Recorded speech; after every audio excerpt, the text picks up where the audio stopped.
नमस्कार. मी प्रशांत, म्हणजेच तुमचा परशा. 2-3 दिवसापासून जोरदार पाऊस सुरू आहे आणि म्हणूनच मी आज आपल्यासमोर पावसावरची माझी स्वरचित कविता सादर करतो. कवितेचे नाव आहे एक पाऊस माझ्या मनातला. सादर करतो. एक पाऊस माझ्या मनातला आजही कणकण बरसत असतो.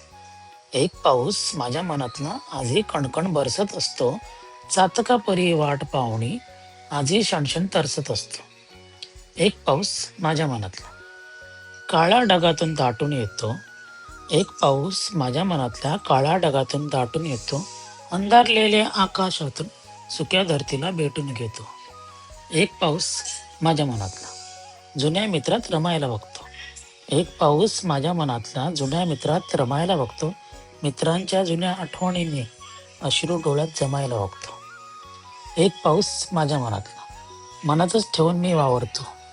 एक पाऊस माझ्या मनातला मनातच ठेवून मी वावरतो. उठून पडतो पडून उठतो, चालता चालता मी सावरतो. एक पाऊस माझ्या मनातला बेसुमार हा कधी पडणार. एक पाऊस माझ्या मनातला बेसुमार हा कधी पडणार. निरभ्र आकाश दिसेल असं मनाचंही या कधी घडणार. एक पाऊस माझ्या मनात.